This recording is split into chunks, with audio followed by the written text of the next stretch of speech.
everybody, welcome back to the channel. This is Rob here at Smirking Gun Reviews, and it's been a little bit, about a week since I did a comic review. My comics were late. I just kind of got behind. But this holiday, comic book shops, a lot of them are going to be closed and everything like that. And but my issues came in the mail today. And if you clicked on this, you know what I'm talking about.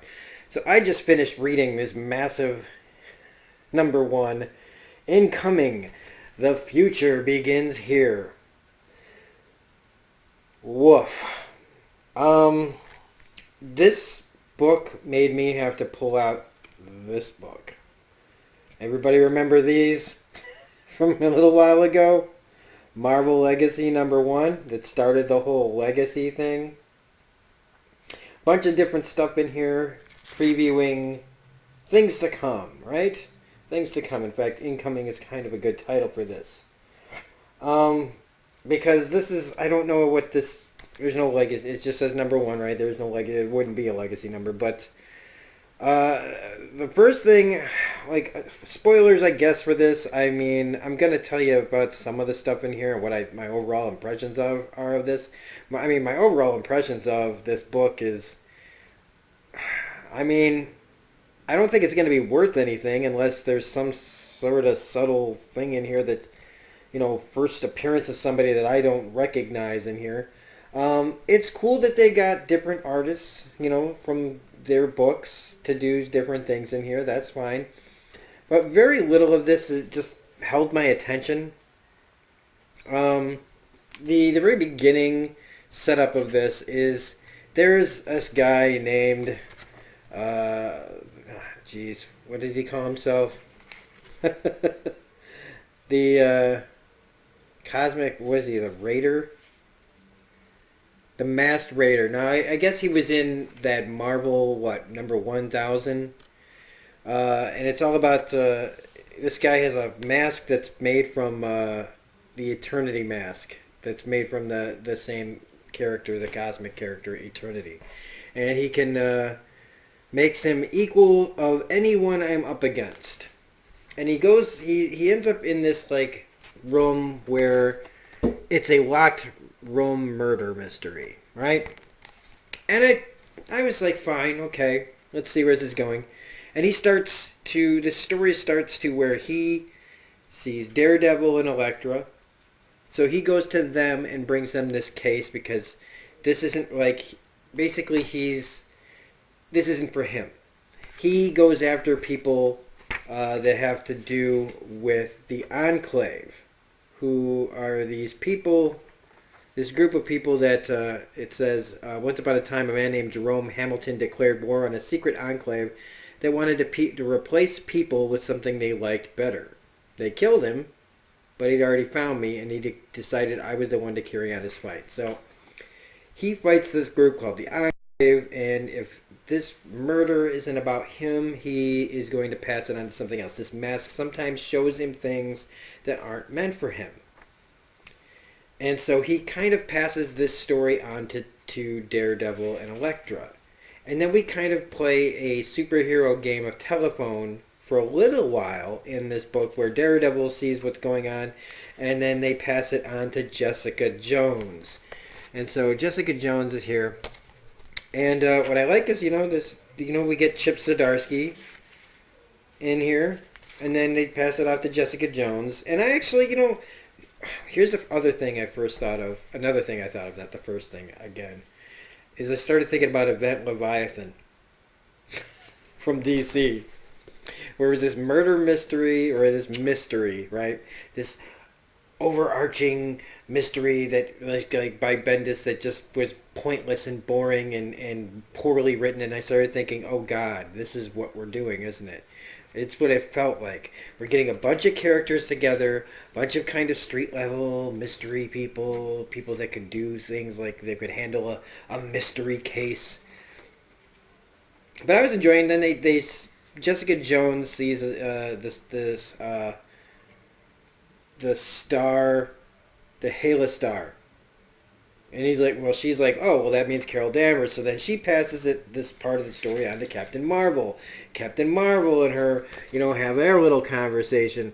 And that really felt like she's just information's being passed from one person to the next, and then Carol takes it to the Avengers, and then the Avengers, and then we start breaking away from the story right about here, where the Avengers are dealing with Namor, and then Captain Marvel goes to the blue.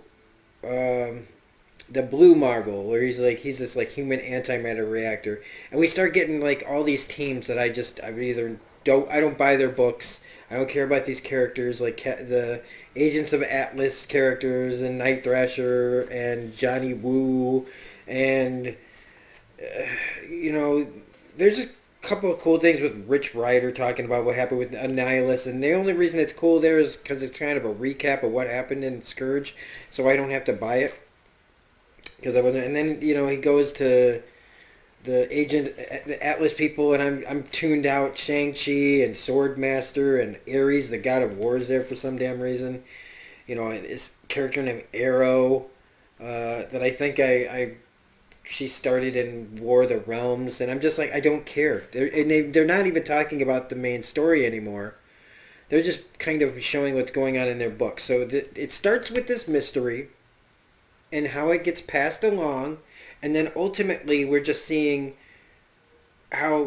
what the future of some of these books are. Kind of like Legacy was doing, and showing little bits of what is to come in the Marvel Universe. So if that's all this is, and kind of it depends on how much you care about some of these books. And they get to the Champions, and I'm like, I'm really tuning out. I'm reading every page. I swear to God, I'm reading every page. But then they finally get to Immortal Hulk, and I finally perk back up. And I know maybe you don't care about Champions, so what do you I just don't. I just don't care about the Champions. I don't care about the Agents of Atlas. I don't care about the characters in those books. I never have. Viv Vision I like Viv Vision, but the rest of them. But we get to Al Ewing's part, and the art is bad. You got Bennett's art in here, and it's Samson. It has nothing to do. None of this has to do with the beginning of this book. It's just a little tiny piece of Immortal Hulk in here, where Samson is got Joe Fixit on the couch, and it's really good. I really enjoy this part because it's basically Joe Fixit telling Samson where he came from and why he's there and his purpose here, and I really dig it. But it's only a couple of pages, but we find out like the origin kind of where Mr. Fixit came from, and how he feels about this whole thing that Banner's doing with the Devil Hulk. And I was just like, oh, I want to just keep reading this. We go to Vegas, and we're dealing with what Ghost Rider is doing, and I actually got interested again. But this is, let me read this in Ghost Rider's comic. Because Ghost Rider's going to break Mephisto out of Hotel Inferno, and I'm like, cool. And then we get to Stegman and the Venom stuff, and we're talking about Knull here, and what's coming with that. And again, I'm just like, cool, why can't I just read this in Venom? And again, the art. Some of the art in this is fantastic, but it's just a little preview. These are just little tiny previews. And it's just like, for $10, I thought that this was going to be all about this masked raider guy. And instead we got, here's Spider-Man and Miles Morales. And then there's Hulkling's story. And by this point, I really am tuning out. Because I don't care about Hulkling at all. But we get to Krakoa. We do get some X-Men stuff here with Mr. Sinister. And this perks me up again. And I guess, like I said, it depends on how interested you are in each story. So I cared about Immortal Hulk. I cared about Ghost Rider. I care about the X-Men.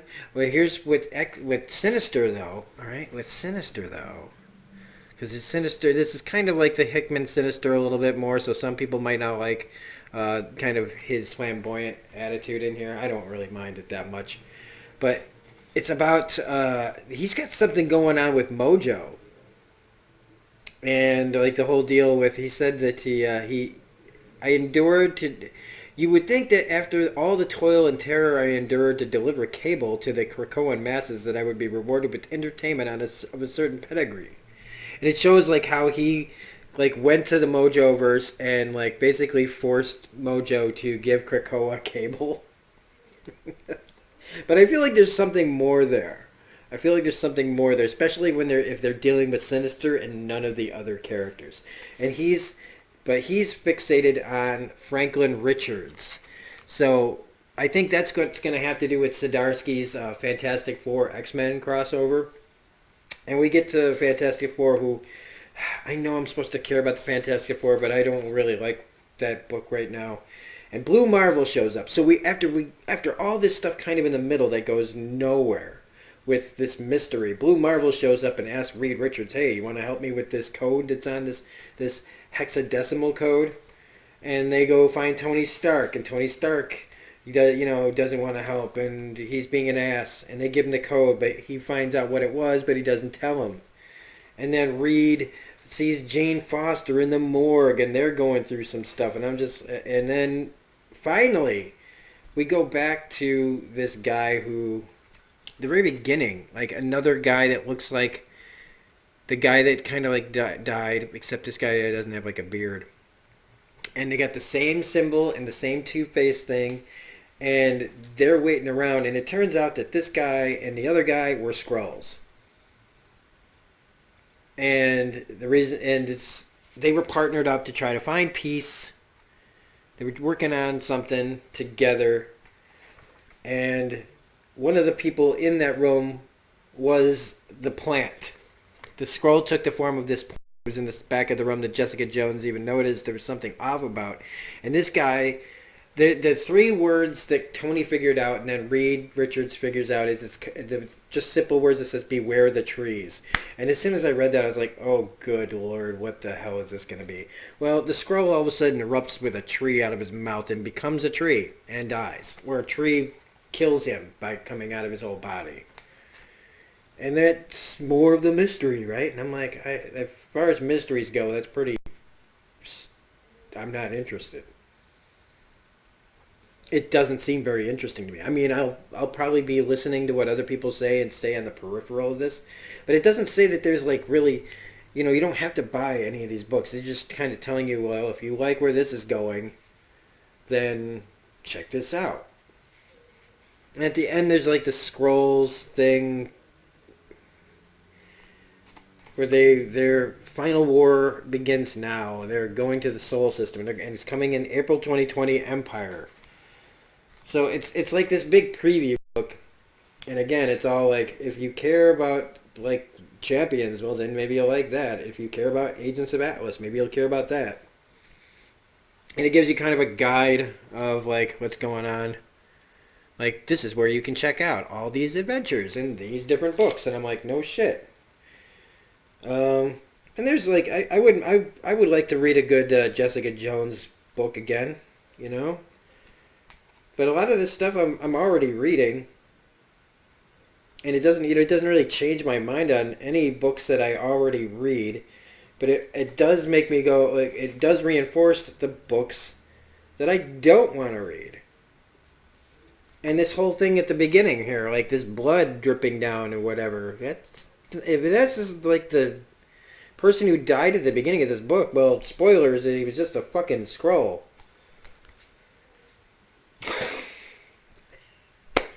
So, I don't know, man, if you haven't bought this yet, and I just kind of told you about it, I tried to keep most of it spoiler-free. I showed you a few pages, but I mean, that's the overall thing, and honestly, I'm a sucker. I bought it. I didn't buy any one of the crazy variants or anything like that, or any of the expensive ones, because I don't know, I know how Marvel likes to do that, and I've fallen for it myself because of some of the art I like. So that's incoming. I don't know what else to tell you except, there were a few things I liked, and most of it I didn't give a crap about. Didn't hate it, and it was an event Leviathan. But at first I really felt that's where we were going. So... anyway, if you like this little preview, please hit the like button, comment, share, subscribe, hit the bell. It's been a long day. I worked like 8.5 hours, 9.5 hours on this Christmas Eve, and this is what I came home to. So, if you like this review, like, subscribe, yada, yada, yada. Otherwise, this is Robert Smirking on Reviews, saying you can find me on Twitter at reviews_gun, and we'll see you with more comic reviews. Incoming! Have a great day.